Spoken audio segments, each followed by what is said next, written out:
Here? Okay, let's do it then. Okay, so Andrew, if you come around here and you can see the phone, okay? So you want to go? Yeah, let's go. One of the little details is You're going to video the phone, Andrew. Bye. Okay, here we are. So this is the start. This is a nice document with a few. Let's actually look at it normal, right? Yeah. So this is a document that you get, and you want to find out what's really interesting. Okay. Now all of a sudden, someone juiced it. So he created underlines. There's 3 different levels of underlying, and you can look at the text and see what's really, really important. Now, the yellow is the most important bit. Yes, yellow is totally the most important bit. But with this thing, basically in like 6 sentences, you get what it's all about, right? If you get interested about something, you can either go to the entire thing, like this is a slightly larger, you see, you get more details, or you get to a 3rd level and you get all of the thing, right? But there's also another way to navigate the document. Is let's say that you get interested, but only by a sentence, right? Yeah. Then you click onto the sentence, and it's going to bring you down one level, and it's more. Exactly. Right. That is awesome. You're still interested in that little thing, and then you go to the last one, and you get down to the basic text. Yeah. So this is a concept that actually can be applied also for either having more levels, so more than 3, or actually increasing the content of the text itself. Because let's imagine that you know very much about it, you could actually create a layer of text that's under the original one. Yeah. So all of a sudden you actually enhance and add to the content of the thing. Brilliant. Guys, will you finish up outside again for the better lighting? Sure. Okay, let's go again. Right, Andrew.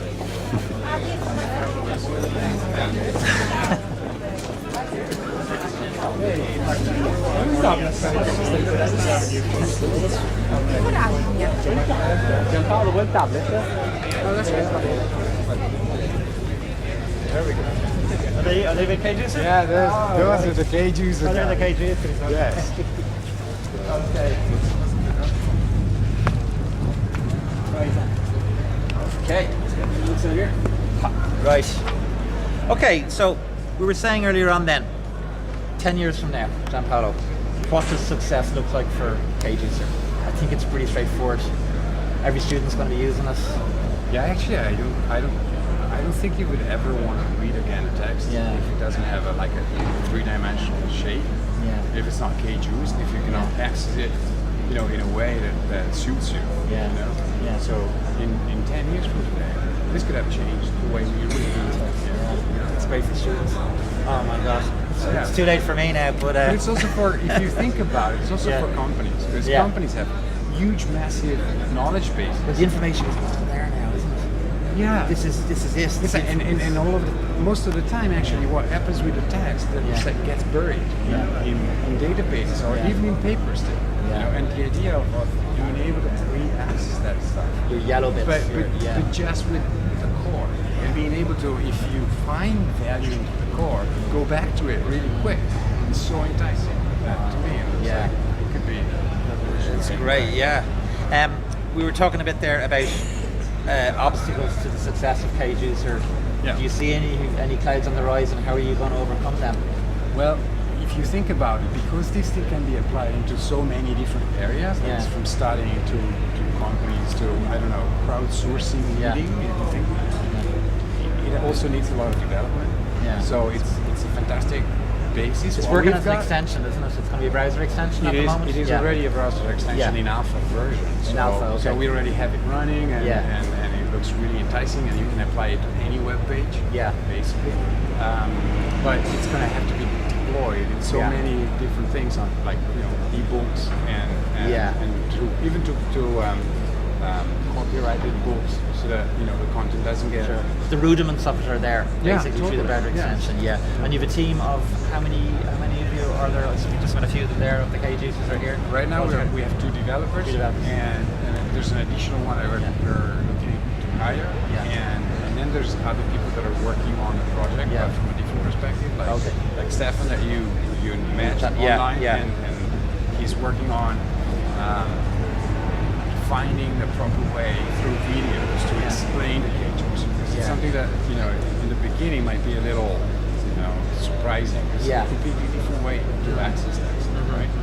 And he's helping us really big with marketing and to do that. Then we have also another partner that has asked us to publish the first book with the cages platform. Right. You know, and he's a technology guy, so you know he looks into spreading out, you know, how many nice things you can do today, you know, how many different work jobs, and he's creating that particular book on our platform. So every book is going to be put into this juicer. Every textbook, maybe, it's going to go into this juicer. Yes. That's going to be some good juice. So, Giampaolo, we just talk a bit about yourself and your background. And you were saying to me you had this idea actually quite a while ago when you were an undergraduate, or we won't go into the exact time maybe, but it was. Is that correct? Is that idea has been in your brain before kind of the internet era, the technology era? Absolutely. Yeah. You know, in the first version of my idea that came when I first entered into college, it was like, why would I have to read, you know, 3,000 pages every semester? You know, and every student can relate to that. Yeah, when teachers know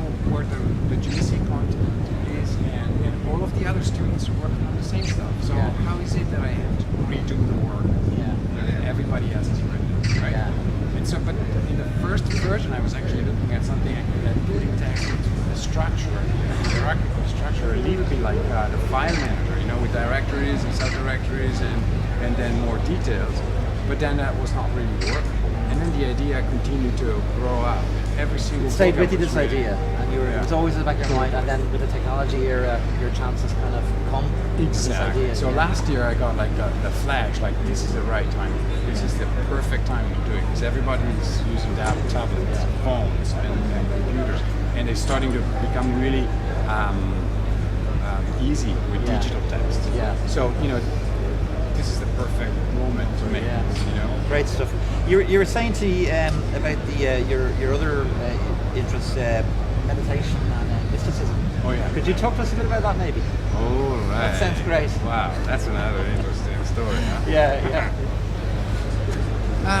Well, it all started with a personal crisis, like most of the time does, and I sort of started doing a little bit of psychological work. I found some value, but then I also found that thinking right was not, you know, it's not enough. And so I moved into meditation because that felt like a good fit. And then as soon as I accessed meditation, I realized that there's an inner space that tend to get compressed by all of the noise that we put in our lives or that we are exposed to, and having the ability to expand that, you know, peaceful place within ourselves is so valuable. And then, you know, it's been 20 years since I've been, you know, starting with this new thing, and I can tell you it's like a life changer. It just gets the juice out of life. It gets you back. Gets you back the ability to connect with whatever. So you can have a stress with the stress going on, stressful things going on, like say with someone here and all this. But also you have your meditation space. You kind of have your And actually, the best part of it is that when you're